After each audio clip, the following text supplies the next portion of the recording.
forma sintética, ir conociendo cuáles fueron los pensamientos anteriores de tipo universal, anteriores al surgimiento del pensamiento justicialista. Es decir, todos sabemos que Perón anunció la Navidad del 48, anunció la tercera posición internacional. Pero nosotros nos identificamos como tercera posición y lamentablemente algún compañero o alguna compañera puede creer porque está en el medio de las otras. No, es la tercera que ha superado a las contradicciones de la primera y de la segunda. Así que vamos a empezar, si les parece bien, en esta primera hora, a entender cómo surge la primera posición, o de qué proceso histórico y cuáles eran las condiciones socioeconómicas que caracterizaron el surgimiento de esta primera posición, o de este primer pensamiento de carácter universal. Todos hemos estudiado el significado de la Revolución Francesa, aquel 14 de julio de 1789, la toma de la Bastilla, el derrocamiento de Luis XVI, de María Antonieta, la guillotina, ese cortadero de cabezas hecho en nombre de la libertad, la igualdad y la fraternidad. Ese era el lema de la Revolución Francesa: libertad, igualdad, fraternidad. Y desfilaron por las calles de París con una señora que parece que conocía la prostitución y que le habían puesto un gorro frigio para representar la libertad. Y la diosa razón exaltaba la razón. Ahora, ¿cuál era la conformación de esa sociedad anterior a la Revolución Francesa? ¿Cómo funcionaba no solamente Francia, sino toda Europa y el mundo occidental? Funcionaba en un sistema basado en contraprestaciones.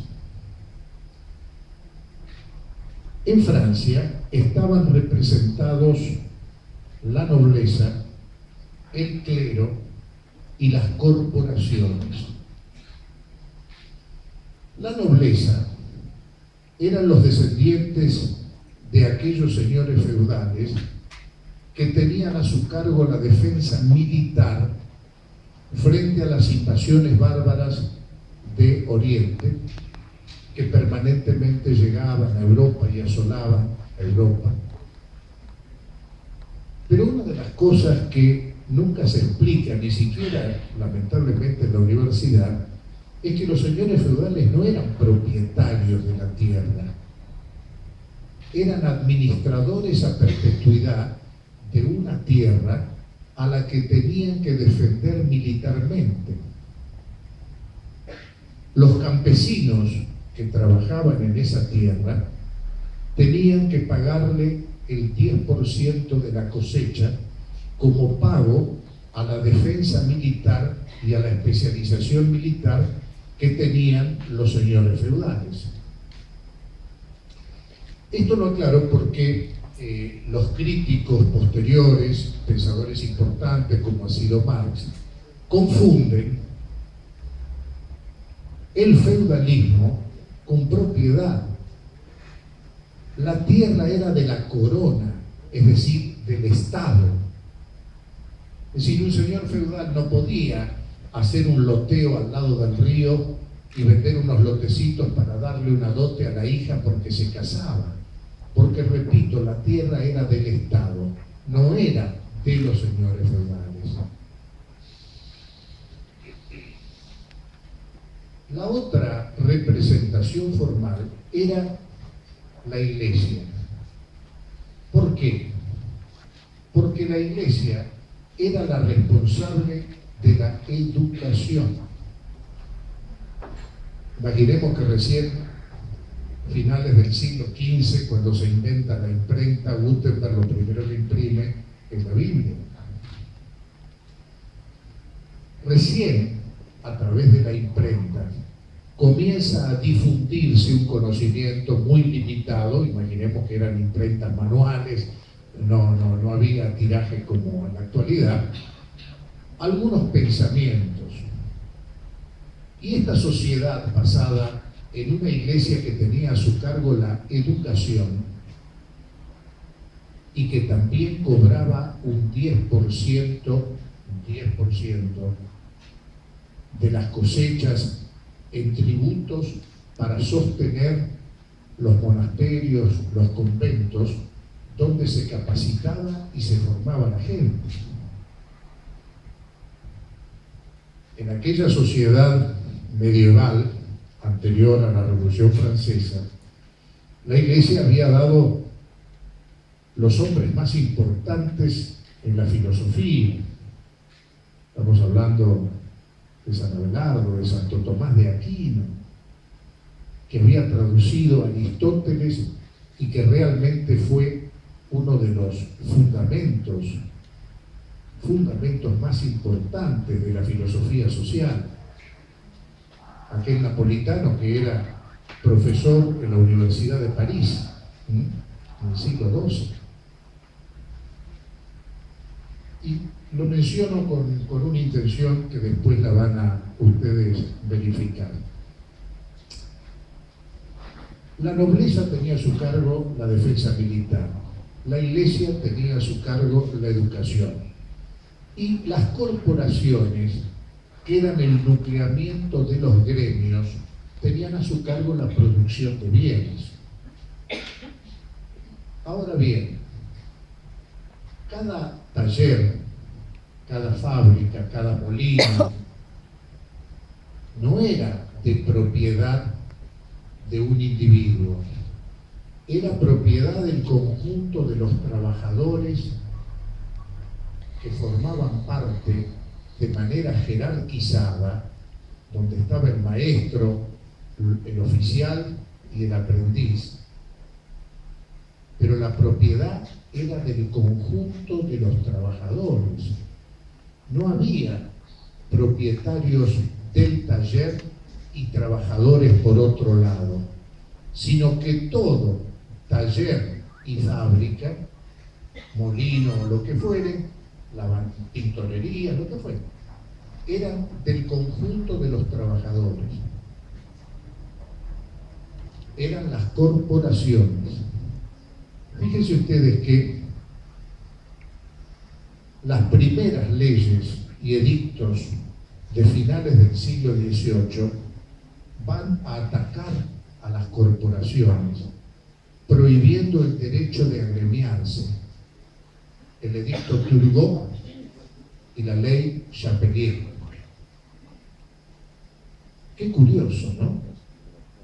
Levantaban las banderas de la libertad, la igualdad y la fraternidad, y las primeras leyes eran para eliminar las corporaciones donde los trabajadores eran los dueños de los medios e instrumentos de producción. Claro, había un proceso en Europa que era concentración paulatina en los burgos, las pequeñas ciudades, que ya no estaban en los castillos de los señores feudales, sino que se habían agrupado en ciudades. Y en estas ciudades había surgido otro tipo de estamento social, como los cirujanos, los sacamuelas, los notarios y los comerciantes. Los comerciantes que empezaban a poder atesorar moneda en base al comercio internacional que se había generado a partir de la Guerra de Sucesión de España, que termina recién en 1713, con la paz de Utrecht y 1714 con la paz de Rastatt, donde la gran beneficiaria va a ser Inglaterra y Francia porque se quedan con el comercio marítimo. Y este comercio marítimo va a ir acumulando dinero, moneda, pero claro, el tener moneda, el tener dinero en aquella sociedad no daba poder, ni siquiera representación política. Ahí surge el término burguesía, porque eran los que vivían en los burgos, que empezaron a acumular dinero, pero no tenían acceso a la tierra, repito, porque la tierra era del Estado, era de la corona. Tampoco podían ser dueños de una fábrica o de un taller, porque eran propiedad comunitaria de todos los trabajadores. Tampoco podían tener la representación que tenía la Iglesia, porque no formaban parte del sistema educativo. Y tampoco pertenecían a la nobleza que tenía o había tenido la responsabilidad de la defensa militar. Claro, ya a partir de Luis XIV, la nobleza empieza a dejar los castillos feudales con sus puentes levadizos, donde se refugiaba la población campesina cuando venían los ataques de Oriente, y se iban a Versalles, se sacaban las corazas, dejaban de ser especialistas en el arte militar, se ponían pelucas empolvadas, trajes costosos y bailaban el minué en el Palacio de Versalles en las fiestas que hacía Luis XIV. Bueno, indudablemente todo esto fue generando un descontento y una crítica. ¿Cómo? Nosotros tenemos que darle el 10% a estos señores que ahora, en vez de defendernos militarmente, bailan el minué con pelucas empolvadas en el Palacio de Versalles. Evidentemente que ya la cosa se había desfuncionalizado. Ya no existía un señor feudal que se entrenaba diariamente para salir al frente de sus soldados, pagados por él, para defender al resto de la población. Esto generaba un descontento. Pero por otra parte, esta nueva realidad socioeconómica que era la burguesía, que tenía moneda, pero con esa moneda no podía comprar tierras. La tierra era un factor fundamental para la producción. Tampoco podían ser dueños, como les dije, de una corporación de productores, de una fábrica, de un taller. No podían. Es esta burguesía y un pensamiento filosófico, fundamentalmente de Juan Jacobo Rousseau, que había escrito una obra muy importante que los que hemos estudiado ciencias políticas la conocemos muy bien, que se llama El contrato social. Este ginebrino, Juan Jacobo Rousseau, decía en El contrato social: el hombre nace libre e igual y se encadena solo por su propia voluntad. Lo que él llamaba el encadenamiento era la vida social. A ver, ¿nace el hombre libre? No, nacemos absolutamente dependientes de nuestros progenitores. No somos libres, ni siquiera podemos decidir. ¿Nacemos iguales? No, para nada. Nacemos con distintos sexos, con distintas capacidades, con distintos físicos, con distintas aptitudes. No somos iguales al padre o iguales a la madre.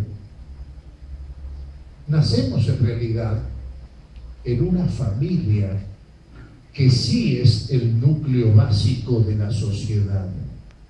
Porque el individuo, a pesar de lo que decía Rousseau, tiene una naturaleza social. Ya los griegos definían al hombre como zoon político, es decir, como un animal político. Político en cuanto a que es un animal con naturaleza social, que por su propia naturaleza no puede vivir aislado, sino que necesita de convivir, necesita de la convivencia por su naturaleza. Sin embargo, la Revolución Francesa se hace sobre el esquema de pensamiento del contrato social. La sociedad existe por la voluntad de los individuos que la componen. Eso puede ser una sociedad de responsabilidad limitada, pero no una comunidad nacional. La Argentina no existe porque nosotros firmamos un contrato para que exista. Existe porque hay una patria que nos ha sido entregada, tradición. Ha habido padres de nuestros padres que han ido construyendo una realidad cultural condicionada por una realidad geoeconómica y geopolítica,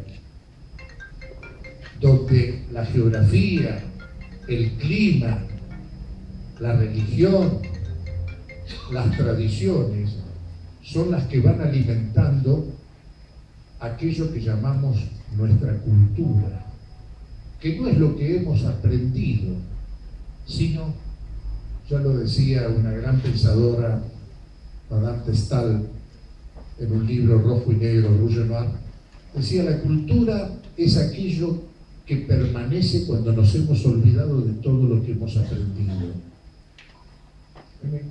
Siempre me gustó esa definición, porque muchas veces cultura se la identifica o con las bellas artes, o con el teatro, o con el cine, o con la literatura. No, no. La cultura es algo mucho más importante que esas expresiones artísticas. La cultura es lo que nos da identidad como pueblo, como comunidad. Hoy, lamentablemente, en Argentina, y ya oportunamente lo vamos a analizar, le queda poco de identidad. Me anticipo. La Argentina hoy se parece más a un territorio con gente que a una comunidad organizada con un destino en común. Un mero territorio con gente. Pero bien, espero que hayamos entendido entonces que la Revolución Francesa marca el comienzo de una ideología basada en la libertad, en la igualdad y supuestamente en la fraternidad, donde la burguesía logra tomar el poder político en la Revolución Francesa y logra, a través de Napoleón Bonaparte, que con sus ejércitos lleva el pensamiento de la Revolución Francesa a toda Europa. No nos olvidemos que hasta España misma era gobernada por José Bonaparte, después de aquella conferencia, entre comillas, entre José Bonaparte, Carlos IV y Manuel Godoy, cuando renuncia Carlos IV al trono y asume el hermano de Napoleón. Y ahí empiezan las revoluciones, en el famoso motín de Aranjuez en España, que va a terminar con la revolución del 25 de mayo de 1810 acá, que se hace como en nombre del monarca preso, don Fernando VII, en contra de la usurpación del trono español por parte de los franceses.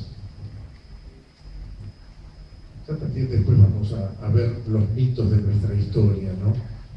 Cómo muchas veces nos han vendido cosas que no son como han ocurrido realmente. Lo cierto es que ya la Europa napoleónica unifica este pensamiento libertario. Pero ¿qué otro proceso se estaba dando fundamentalmente en Inglaterra? Ya a mediados del siglo XVIII los hermanos Watt habían inventado la máquina a vapor. Y la máquina a vapor comienza a ser aplicada a la producción industrial, fundamentalmente a la industria textil. Claro, la burguesía había tomado el poder, estaban prohibidos los gremios y las corporaciones.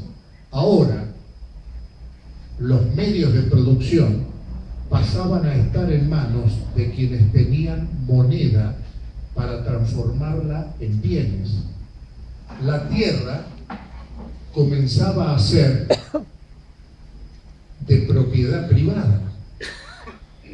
¿Y quiénes tenían el dinero para acceder?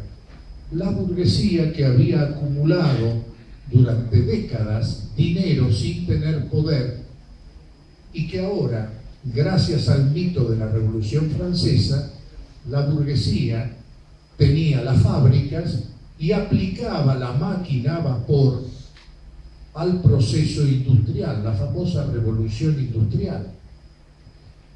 Claro, el mito de la igualdad, indudablemente a los que más perjudicó fue a los trabajadores.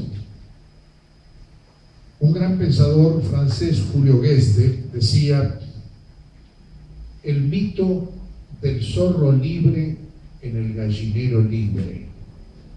¿Por qué se quejan las gallinas si el zorro se las come?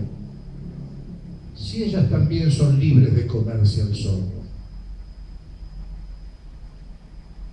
Es gracioso, pero es una perfecta síntesis que demuestra el mito de la igualdad. No es lo mismo un zorro que una gallina. Nunca la gallina se come al zorro y siempre el zorro se come a la gallina. El proceso de la revolución industrial y de la concentración del poder en una burguesía que hace del dinero instrumento de su poder, lleva a una situación de explotación del hombre por el hombre, porque claro, son libres. Yo no te obligo a trabajar, sos libre de no trabajar, claro, te morís de hambre, pero sos libre. Este mito del liberalismo es el fundamento de lo que se va a llamar el desarrollo del capitalismo industrial.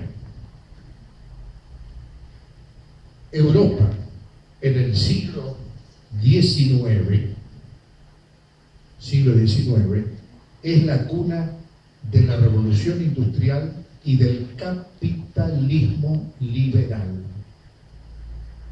basado en el mito de una igualdad y de una libertad que obviamente perjudica a los más débiles.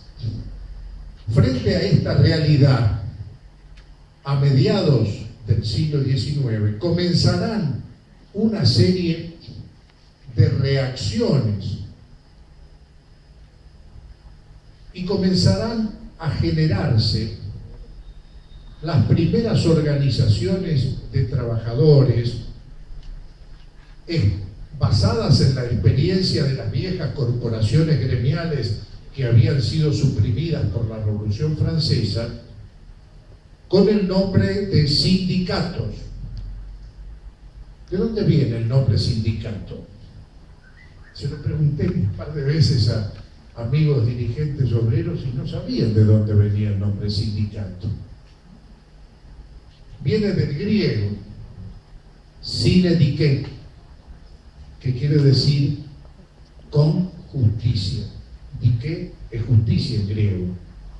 Organizarse para lograr justicia. Sinedike, sindicato. Claro, esos primeros sindicatos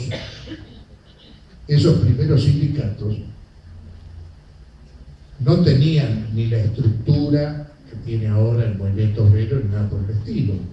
Se basaban en el pensamiento de un judío alemán, Carlos Marx, que se había radicado junto a otro gran pensador, ese sí alemán, Federico Engels, en Inglaterra, en Manchester, una ciudad de grandes industrias textiles. Y ahí comenzó a escribir una obra famosa que es El Capital. En la obra de Marx plantea, con el mismo criterio de la Revolución Francesa, que todos los hombres son libres e iguales.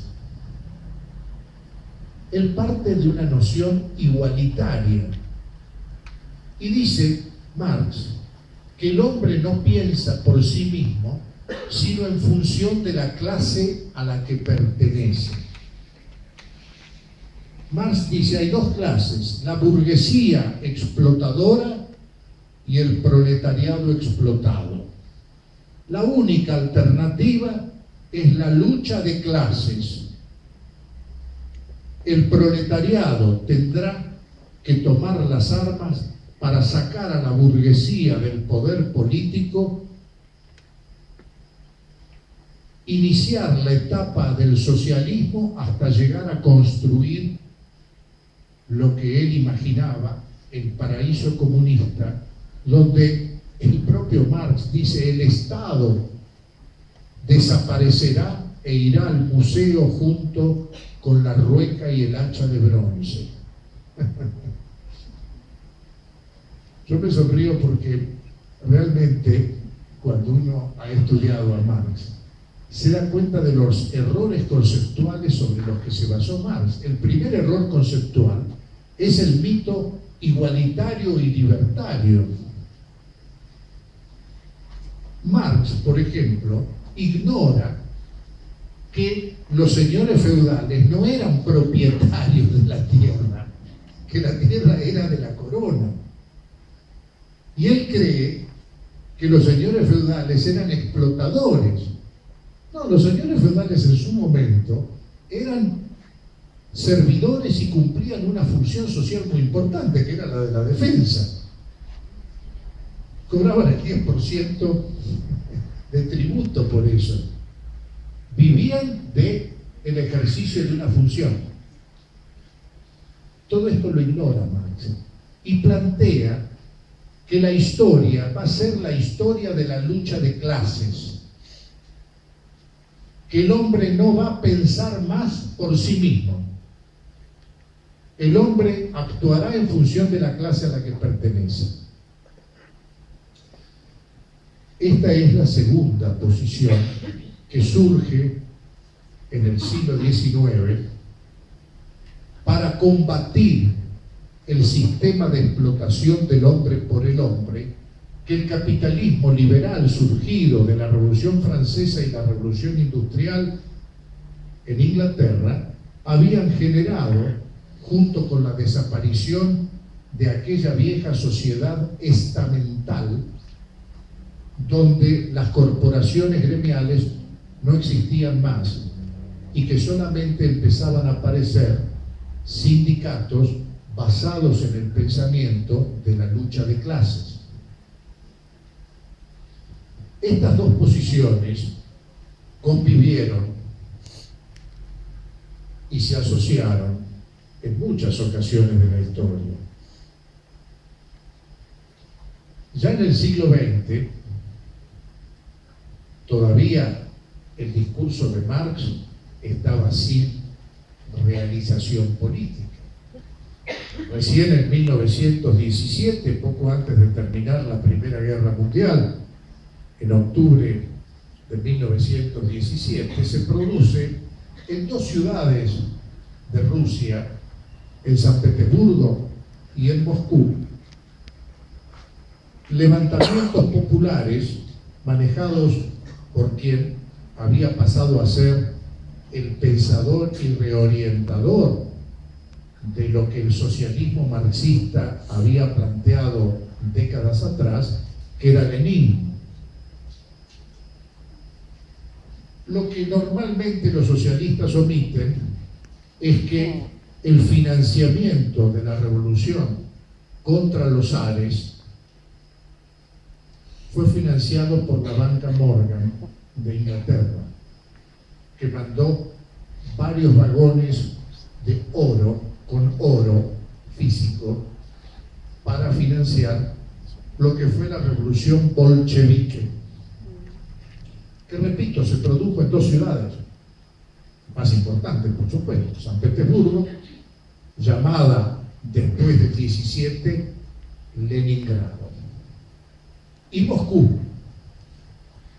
Claro, bueno, también terminan con los zares, terminan con el sistema monárquico y crean la dictadura del proletariado. En realidad no crean ninguna dictadura del proletariado. Lo que van a crear es un capitalismo de Estado, porque los trabajadores no son dueños de nada. Solamente el Estado es propietario de los medios de producción.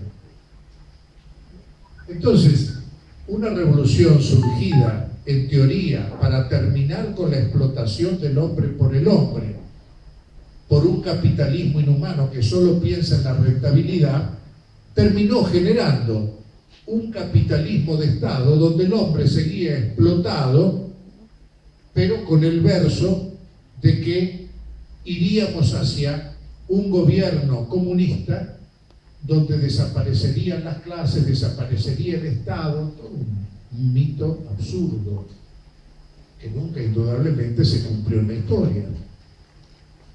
Todos hemos visto desaparecer la Unión Soviética y el sistema socialista surgido y fortalecido después del resultado de la Segunda Guerra Mundial, y evidentemente nunca dejó de haber explotación, porque además el Partido Comunista se autodefinió como la única expresión posible y válida del proletariado oprimido.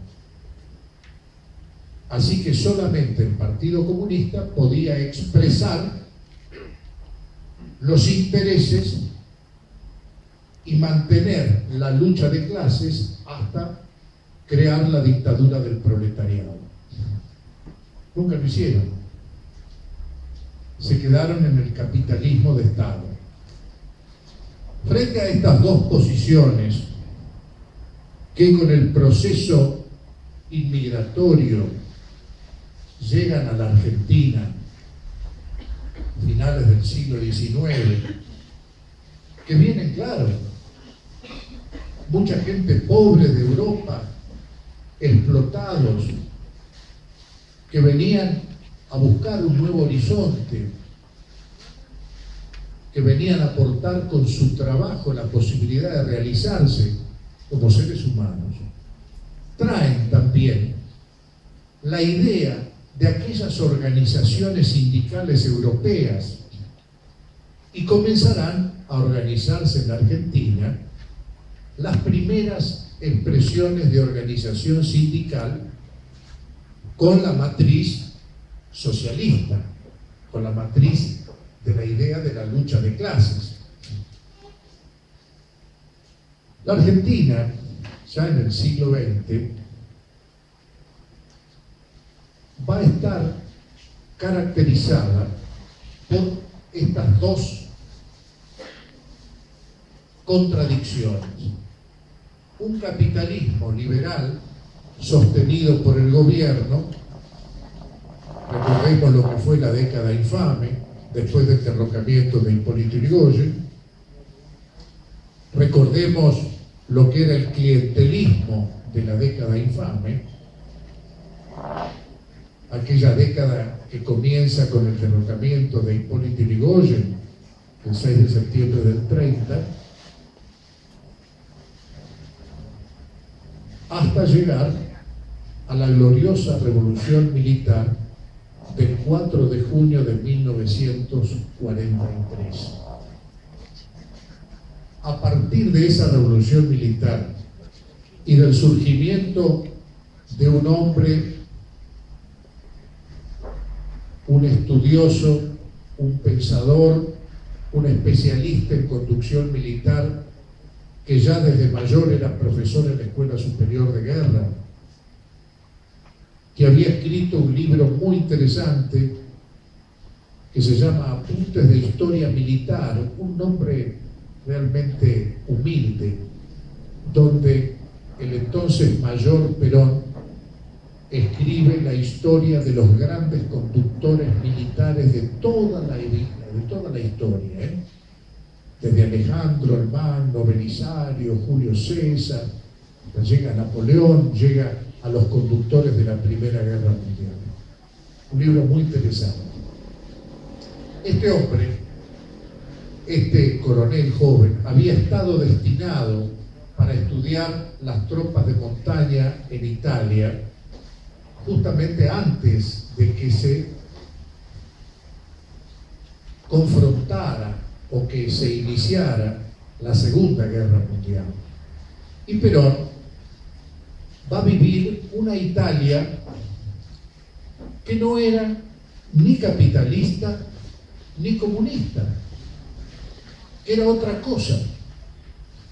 Yo un día le pregunté al general, dígame usted que lo ha conocido a Mussolini,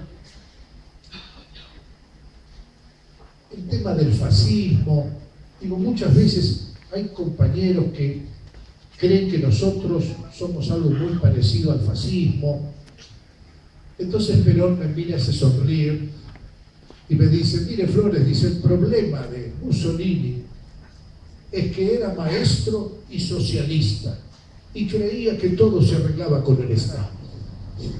Textual. Es cierto, Mussolini era un militante del Partido Socialista, escribía en el diario Avanti, claro, pero después de la famosa marcha sobre Roma, cuando llega a ser el jefe de gobierno de Vittorio Emanuele, termina siendo el conductor político de una Italia que comenzará a modificar ciertos esquemas, pero en una estructura muy vertical, organizado todo de arriba hacia abajo. Y Perón decía que una de las diferencias fundamentales es que nosotros, los peronistas, nos tenemos que organizar de abajo hacia arriba, no de arriba hacia abajo. Esto se lo recalca. Una de las diferencias fundamentales. Yo me acuerdo que cuando Pino Solanas fue en el 72 a hacer una película donde justamente, no sé si algunos la habrán visto, esta película que hacen con el general en Madrid todavía, donde Perón habla justamente del pensamiento justicialista. Como yo tengo todos los... Gracias. Sí, como yo tengo la posibilidad de haber vivido ciertas cosas, en aquel momento, cuando Pino Solanas hace la película, cortan la parte donde Perón dice que los socialismos nacionales nacen en Italia y en Alemania después de la Primera Guerra Mundial. Porque muchos muchachos, cuando Perón hablaba del socialismo nacional, creían que era socialismo marxista con chiripá y botas, como Hernández Arregui o como Rodolfo Puigros, importantes historiadores argentinos de formación marxista, y que cuando Perón hablaba del socialismo nacional se estaba refiriendo a un género y no a una identidad ideológica concreta. Vamos a hacer, me lo pide el Chango, un break y en unos minutitos, así podemos saborear estos sándwiches, continuamos para llegar a definir bien la tercera posición.